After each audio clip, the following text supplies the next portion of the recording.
Friends, welcome to Delight IAS. मैं Srishti top 500 question series environment के part 3 में आप सभी का स्वागत करती हूं। जैसा कि आप सभी जानते हैं कि हमने अभी पहले ज्योग्राफी की सीरीज की है, क्वेश्चन सीरीज की है और पॉलिटी की चल ही रही है। चूँकि जिन जिन सब्जेक्ट का ज़्यादा वेटेज है उनको हम ज़्यादा फोकस कर रहे हैं। ठीक है, जैसे कि आपको पता है एनवायरनमेंट का वेटेज कितना ज़्यादा है यूपीएससी प्रीलिम्स में, और पॉलिटी का भी है, ज्योग्राफी का थोड़ा है। तो उसी के अकॉर्डिंग, सब्जेक्ट के वेटेज के अकॉर्डिंग ही आपको यहाँ पे क्वेश्चन सीरीज उपलब्ध कराई जा रही है। ठीक है, जिसका आपको बहुत से ज़्यादा लाभ उठाना है। और यूपीएससी प्रीलिम्स 2023 में बहुत कम वक्त रह गया है, तो आपकी मेहनत को बूस्ट करने के लिए और आपको मोटिवेट करने के लिए और आपकी तैयारी को परखने के लिए डिलाइट आईएएस की क्वेश्चन सीरीज का आप सबसे ज़्यादा से ज़्यादा लाभ उठाएं। ठीक है, और इस सीरीज को शेयर करें। अगर आपने हमारी प्रीवियस वीडियोस नहीं देखी हैं इस प्रोग्राम से रिलेटेड, तो आप हमारे चैनल पर जाएं और वो देखें। ठीक है, पॉलिटी की भी मैम बहुत अच्छे से वो सीरीज करा रही हैं, आप उनको भी देखें और ज़्यादा से ज़्यादा अपने दोस्तों के साथ जो कि यूपीएससी प्रीलिम्स 2023 दे रहे हैं उनके साथ शेयर करें। ठीक है, चलिए हम शुरू कर लेते हैं अपना। और हाँ, एक बात और बच्चों, आप ना ये नहीं देखते हैं कि क्वेश्चन में पूछा क्या जा रहा है ना। यहाँ पे मैं आपको बोल देती हूँ कि क्वेश्चन में क्या पूछा गया है। अभी एक कमेंट आया था, एक बच्चे ने पूछा था कि मैम क्वेश्चन आप सही नहीं है, मतलब मेरे को समझ नहीं आ रहा है। उसमें आंसर बिल्कुल सही था। ठीक है, वहाँ पे पूछा गया था कि कौन सा सही नहीं है, लेकिन आप ये चीज़ ध्यान नहीं देते। आपको यही लगता है कि सब कुछ सही ही पूछ रहा है यूपीएससी, तो ऐसे ही आप एग्जाम में भी गलती ना करें, वहाँ पे ध्यान रखें। ठीक है, चलिए हम फर्स्ट क्वेश्चन पढ़ लेते हैं। हमारा क्वेश्चन फर्स्ट है कि पेयजल में फ्लोराइड आयन की सांद्रता के संदर्भ में निम्नलिखित कथनों पर विचार कीजिए। यहाँ पे हमें तीन ऑप्शन स्टेटमेंट दिए गए हैं, उनको पढ़ लेते हैं। फर्स्ट दिया गया है कि पेयजल में घुलनशील फ्लोराइड आयन दांतों पर मौजूद दंत वलक को कठोर बनाते हैं। ठीक है, सेकंड दिया गया कि पेयजल में फ्लोराइड का इष्टतम स्तर 1 ppm होता है। वहीं थर्ड दिया गया है कि मैथोमोग्लोबिनेमिया रोग पेयजल में फ्लोराइड आयनों की अधिकता के कारण होता है। तो यहाँ पे हमसे पूछा गया है कि उपयुक्त कथनों में से कौन सा सही है। तो जिसका सही आंसर हो जाता है वो आंसर हो जाता है ए, अर्थात स्टेटमेंट फर्स्ट एंड सेकंड एकदम करेक्ट है, थर्ड सही नहीं है। ठीक है, जान लेते हैं इसके रिलेटेड आसपास की चीज़ें। पेयजल का अंतर्राष्ट्रीय मानक जिनका पालन होना चाहिए वो हैं, जैसे कि फ्लोराइड है। फ्लोराइड आयन सांद्रता के लिए पेयजल का परीक्षण होना चाहिए। पेयजल में इसकी कमी मनुष्य के लिए हानिकारक है और दंत क्षय अर्थात जो हमारे दांत हैं उनकी जैसी बीमारियों का कारण बनती है। ठीक है, तो पानी का शुद्ध होना भी ज़रूरी है। वहीं अधिकांशतः पेयजल में घुलनशील फ्लोराइड मिलाया जाता है, इससे इसकी सांद्रता 1 ppm या 1 mg हो जाए। ठीक है, इसलिए क्या है, हमारा सेकंड जो स्टेटमेंट है वो भी सही हो जाता है। बात करें फ्लोराइड आयन धातु की सतह पर मौजूद इनेमल, जिसे दंत वलक कहते हैं, उसको क्या करता है, उसको अधिक कठोर बना देता है। ठीक है, और भी बात करें तो जैसे कि पानी में नाइट्रेट, पेयजल में नाइट्रेट की अधिकतम जो सीमा है वो 50 ppm है, और पेयजल में नाइट्रेट की अधिकता से क्या होता है, मैथेमोग्लोबिनेमिया, जैसा कि ब्लू बेबी सिंड्रोम जिसे कहते हैं, जैसी बीमारियां होती हैं। तो ये किससे नहीं होती है, फ्लोराइड से नहीं होती है, नाइट्रेट से होती है। अगर आपको यहाँ पे फ्लोराइड की जगह नाइट्रेट दे दिया जाता, ठीक है, नाइट्रेट, तो ये एकदम करेक्ट हो जाता और आपका आंसर डी हो जाता। ठीक है, तो आपको ये भी समझना होगा। साथ साथ आपको जो हम आपको यहाँ पे डिस्कस कराते हैं क्वेश्चन से रिलेटेड, जो आसपास की चीज़ें कवर कराते हैं, उस पर भी आपको ध्यान देना चाहिए। ठीक है, हो सकता है इससे रिलेटेड क्वेश्चन आ जाए इस टॉपिक से, और आपको फ्लोराइड की जगह यहाँ पे नाइट्रेट के बारे में पूछ ले, या लेड के बारे में पूछ ले, सल्फेट के बारे में पूछ ले। ठीक है, बात करें लेड के बारे में, तो जब जल परिवहन के लिए लेड पाइपों का उपयोग किया जाता है तब जल में क्या होता है, लेड से जल दूषित हो जाता है। सल्फेट भी एक दूषित करने वाला ही एक वो है। ठीक है, सल्फेट भी एक ऐसा ही पदार्थ है जो जल को दूषित कर देता है। ठीक है, चलिए आगे बढ़ते हैं। निम्नलिखित हमसे पूछा गया है क्वेश्चन सेकंड में कि निम्नलिखित कथनों में से कौन सा आभासी जल का सर्वोत्तम वर्णन करता है, अर्थात वर्चुअल वाटर का वर्णन करता है। ठीक है, तो इसमें हमें 4 स्टेटमेंट दिए गए हैं, इसमें हम जल्दी से पढ़ लेते हैं। फर्स्ट है कि खाद्य और गैर खाद्य वस्तुओं एवं सेवाओं के उत्पादन और व्यापार में शामिल जल। सेकंड दिया है कि भूमिगत या भूमि के ऊपर स्थित टैंक में छतों से एकत्रित किया गया वर्षा जल। ठीक है, वहीं सेकंड थर्ड दिया गया है कि भौम जल स्तर के नीचे संतृप्त मृदा और शैलों में मौजूद अप्रयुक्त भौम जल। फोर्थ है कि बेहतर यांत्रिक और नलशाहजी प्रणालियों तथा आधुनिक भवन निर्माण डिजाइनों के द्वारा व्यावसायिक भवनों में बचाया गया जल। तो इसका जो सही आंसर हो जाता है वो आंसर है ए, अर्थात फर्स्ट। किसे कहते हैं आभासी जल? खाद्य और गैर खाद्य वस्तु एवं सेवाओं के उत्पादन में व्यापार में शामिल किया गया जल क्या होता है? आभासी जल होता है। यह वह अदृश्य जल है जिसे उत्पाद या सेवा के संपूर्ण जीवन चक्र में प्रयोग किया गया हो। ठीक है, जैसे कि उदाहरण के लिए बात करें, 1 किलो चावल का उत्पादन करने के लिए औसतन 3000 लीटर जल की आवश्यकता होती है। तो ये कैसा जल हो गया? वर्चुअल जल हो गया। अपने व्यापक कृषि निर्यात के कारण भारत में जल की कमी हो रही है। ठीक है, जिससे ऐसे ऐसे चावलों की भी सबसे ज़्यादा चावल क्या है? पानी की का सबसे ज़्यादा चावल में यूज़ होता है, और ऐसे ऐसे चावल की भी वैरायटी लाई जा रही है जिससे कि चावल कम पानी में उग सके। ठीक है, इससे रिलेटेड भी अगर आपको क्वेश्चन भी आ सकता है कृषि में, तो आप इस चीज़ को गूगल से भी सर्च कर सकते हैं, है ना, कि क्या क्या चीज़ें डेवलप हो रही हैं जल को कम करने के लिए, जल का जो नुकसान हो रहा है, हानि हो रही है, उसको कम करने के लिए। ठीक है, ऐसी चीज़ें आपके मेंस में भी बहुत ज़्यादा उपयोग में आएंगी। आभासी जल के बारे में बात करें तो आभासी जल का विश्लेषण भारत में अपनी व्यापार विशेषताओं को परिभाषित करने में मदद कर सकता है। और 2016 के बीच 2006 और 16 के बीच भारत ने प्रतिवर्ष औसतन जो 26,000 मिलियन लीटर आभासी जल का निर्यात किया है। ठीक है, तो आभासी जल एक कैसा जल है वो आपने जान लिया है। आगे बढ़ते हैं।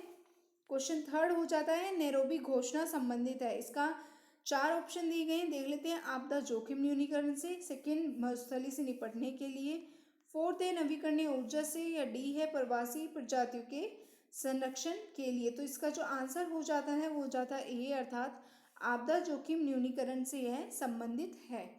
ठीक है, चलिए आगे बढ़ते हैं। देख लेते हैं क्वेश्चन फोर्थ। हमसे पूछा गया है कि हाल ही में जलवायु परिवर्तन पर संयुक्त राष्ट्र फ्रेमवर्क कन्वेंशन UNFCCC के पक्षकारों के 26वें सम्मेलन COP26 का आयोजन किया गया। संदर्भ में पक्षकारों के सम्मेलन से संबंधित निम्नलिखित कथनों पर विचार कीजिए। ठीक है, बात कर लेते हैं इसके बारे में। 2 स्टेटमेंट दिए गए हैं, दोनों देख लेते हैं जल्दी से। फर्स्ट है कि पक्षकारों का सम्मेलन जलवायु परिवर्तन पर संयुक्त राष्ट्र फ्रेमवर्क कन्वेंशन का निर्णय लेने वाला सर्वोच्च निकाय है। कॉप की अध्यक्षता संयुक्त राष्ट्र सुरक्षा परिषद के 5 स्थायी सदस्यों के बीच चक्रीय क्रम में स्थानांतरित होती रहती है। तो इसका जो आंसर है पूछा गया है उपयुक्त कथनों में से कौन सा सही है, तो इसका आंसर हो जाता है केवल एक। ठीक है, सेकंड जो हमारा स्टेटमेंट है वो गलत हो जाता है। इसके बारे में थोड़ी बात कर लेते हैं। जो ये हुआ था कन्वेंशन, जो सम्मेलन हुआ था वो वर्ष 2021 में हुआ था। तो ऐसा नहीं है कि आपसे 22 का ही करंट पूछा जाएगा। यूपीएससी 1.5-2 साल का करंट, 36 महीने का, 3 साल का भी करंट आपसे पूछती है ना। डिलाइट आईएएस ने 36 मंथ करंट अफेयर का किस लिए चलाया गया था? इसीलिए चीज़ चलाई गई थी सीरीज, कि ये चीज़ें 3 साल पुराना भी यूपीएससी के लिए करंट है, तो आपको वो भी पता होना चाहिए। ठीक है, इसके बारे में देखें तो ये कब हुआ था? 2021 में हुआ था। और इसका आयोजन कहाँ पे हुआ था? यूके में, स्कॉटलैंड के ग्लासगो में इसका आयोजन किया गया था। यह जलवायु परिवर्तन पर संयुक्त राष्ट्र फ्रेमवर्क कन्वेंशन के पक्षकारों का 26वां सम्मेलन था। इसलिए कथन एक सही हो जाता है कि ये सर्वोच्च निकाय है। ठीक है, संयुक्त राष्ट्र फ्रेमवर्क कन्वेंशन का निर्णय लेने वाला यह सर्वोच्च निकाय है। बात करें कॉप की अध्यक्षता संयुक्त राष्ट्र द्वारा मान्यता प्राप्त 5 क्षेत्रों के बीच चक्रीय क्रम में स्थानांतरित होती है। ठीक है, 5 स्थायी सदस्यों के बीच नहीं, 5 क्षेत्रों के चक्रीय क्रम में स्थानांतरित होती है। ये क्षेत्र हैं अफ्रीका, एशिया, लैटिन अमेरिका एवं कैरेबियन, मध्य एवं पूर्वी यूरोप तथा पश्चिमी यूरोप एवं अन्य। ठीक है, इसलिए हमारा जो ये कथन है सेकंड, ये सही नहीं हो जाता है। 5 स्थायी सदस्यों नहीं, 5 क्षेत्रों में ये होता है। क्रमानुसार, चक्रानुसार ये चलता रहता है। आगे देखिए क्वेश्चन 5। भारत में स्थापित अक्षय ऊर्जा क्षमता के संदर्भ में निम्नलिखित कथनों पर विचार करें। 3 स्टेटमेंट दिए गए हैं, पढ़ लेते हैं जल्दी से। फर्स्ट है कि स्थापित अक्षय ऊर्जा क्षमता में भारत विश्व स्तर पर चौथे स्थान पर है। ठीक है, सेकंड दिया गया है कि स्थापित सौर ऊर्जा क्षमता में भारत शीर्ष स्थान पर है। थर्ड दिया गया है कि सरकार की योजना वर्ष 2030 तक 1000 गीगावाट अक्षय ऊर्जा क्षमता स्थापित करने की है। ठीक है, तो यहाँ पे हम देख लेते हैं इसका जल्दी से आंसर। इसका आंसर हो जाता है एक, केवल एक जो है स्टेटमेंट वो सही है, अर्थात स्थापित अक्षय ऊर्जा क्षमता में भारत विश्व स्तर पर चौथे स्थान पर है। ठीक है, आगे देखिए इसके बारे में बात करें तो विगत कुछ वर्षों में भारत की स्थापित अक्षय ऊर्जा क्षमता में तेजी आई है, जैसे कि जिसमें वर्ष 2016 से 2020 के बीच 17.33% की वृद्धि दर देखी गई है। चूंकि सरकार जो है इस क्षेत्र के लिए अपना समर्थन बढ़ा रही है, इसलिए यह क्षेत्र निवेशकों के लिए भी आकर्षक हो गया है। और सरकार का जो लक्ष्य है वो 2022 तक 227 गीगावाट नवीकरणीय ऊर्जा क्षमता प्राप्त करना था। ठीक है, और ये पेरिस समझौते के तहत निर्धारित किया गया था। और जो 2030 तक का जो लक्ष्य है वो 1000 गीगावाट नहीं है, वो 523 अक्षय ऊर्जा क्षमता स्थापित करने का है। ठीक है, तो इसलिए कथन थर्ड भी हमारा गलत हो जाता है। आगे बढ़ते हैं, प्रश्न 6 की बात करते हैं। घर के अंदर वायु प्रदूषण अर्थात इंडोर जो पोल्यूशन होता है उसके बारे, इंडोर जो एयर पोल्यूशन होता है उसके बारे में बात की जा रही है। घर के अंदर वायु प्रदूषण का तात्पर्य है हानिकारक रसायनों एवं अन्य पदार्थों द्वारा घर के अंदर की वायु की गुणवत्ता में गिरावट से है। इस संदर्भ में निम्नलिखित में से कौन से इंडोर वायु प्रदूषक है? हमें फर्स्ट दिया गया है रेडॉन, एस्बेस्टस, ठीक है, थर्ड है कार्बन मोनोऑक्साइड, फोर्थ है फॉर्मेल्डिहाइड।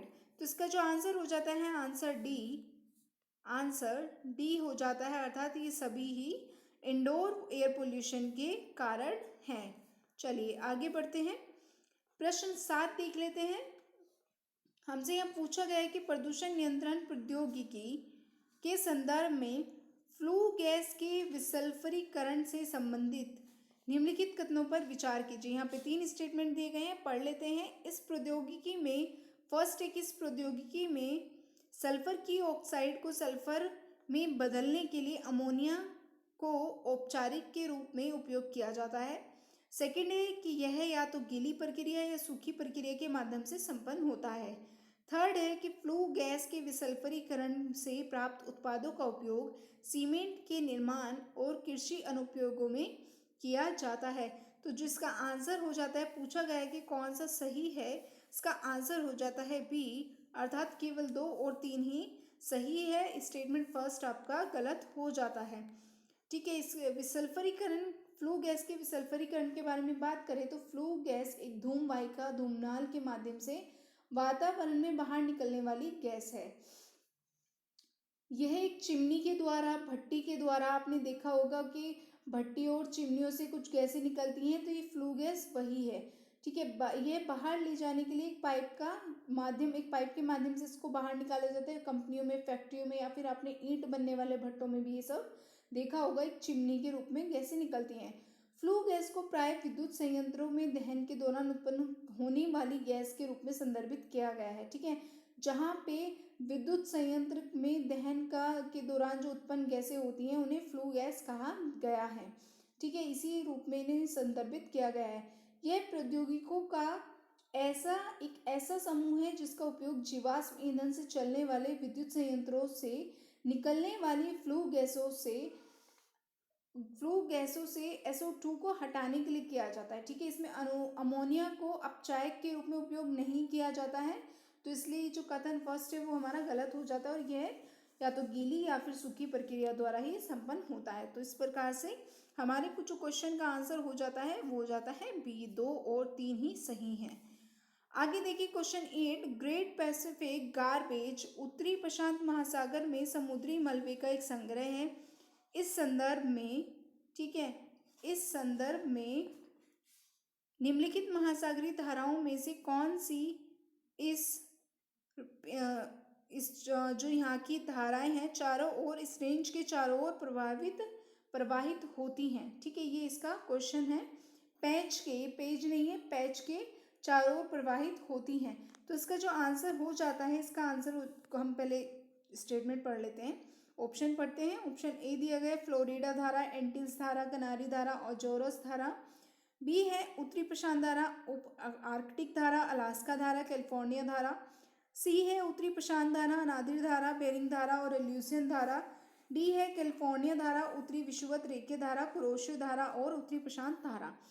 चूंकि ये ग्रेट पैसिफिक गार्बेज से रिलेटेड है, ठीक है, ये पोल्यूशन से रिलेटेड है जो आपके महासागरों में देखने को मिलता है, तो इसका जो आंसर हो जाता है वो हो जाता है डी, कैलिफोर्निया धारा। इसकी स्पेस के चारों ओर प्रवाहित होने वाली ये धाराएं हैं, ठीक है। ज्योग्राफी और एनवायरनमेंट दोनों से आपकी रिलेट होता है।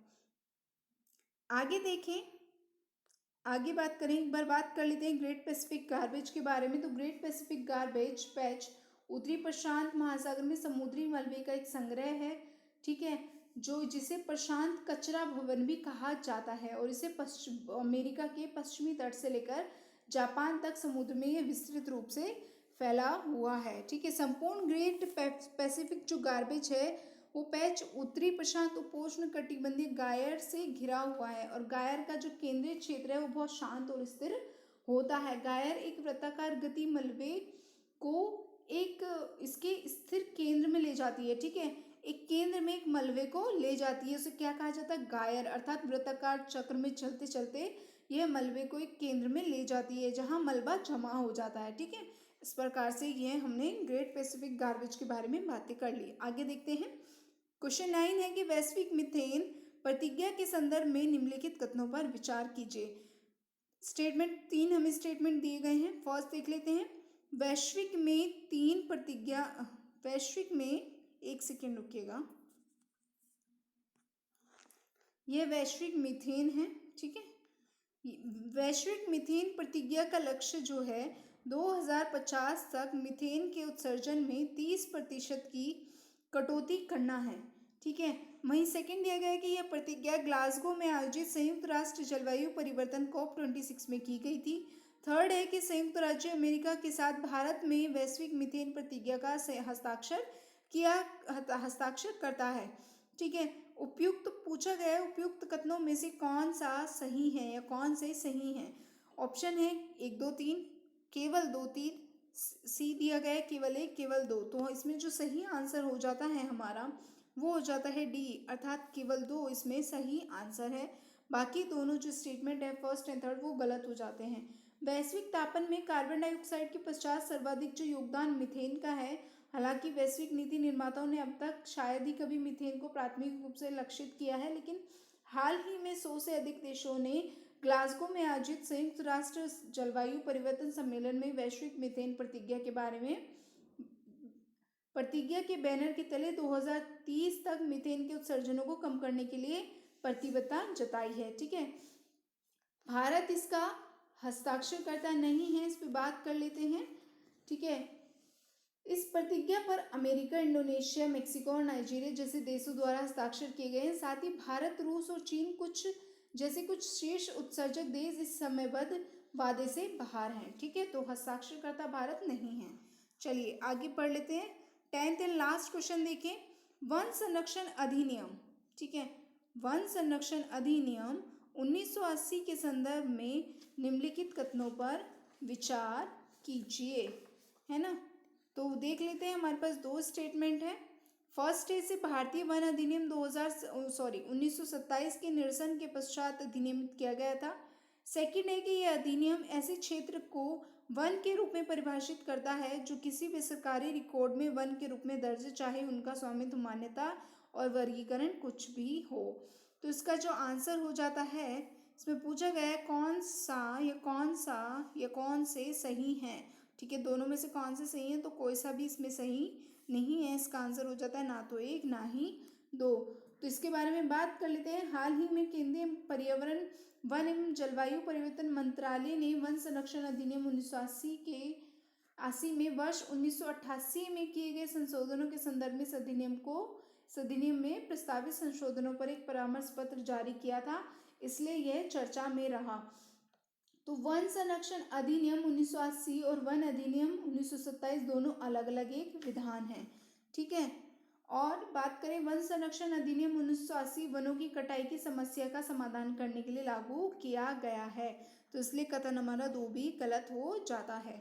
ठीक है, चलिए थैंक यू फॉर वॉचिंग और ज्वाइन करें टेलीग्राम चैनल डिलाइट आईएएस, जहाँ पे आपको इस वीडियो की पीडीएफ फॉर्म और बाकी करंट अफेयर से रिलेटेड जो आपकी यूपीएससी प्रीलिम्स 2023 में बहुत हेल्पफुल होंगे ऐसे ऐसे टॉपिक्स, या फिर जो 2024 की तैयारी कर रहे हैं उन बच्चों के लिए बहुत ज़्यादा हेल्पफुल होने वाले हैं। तो जुड़े रहिए डिलाइट आईएएस के साथ और शेयर करें, लाइक करें। Thank you.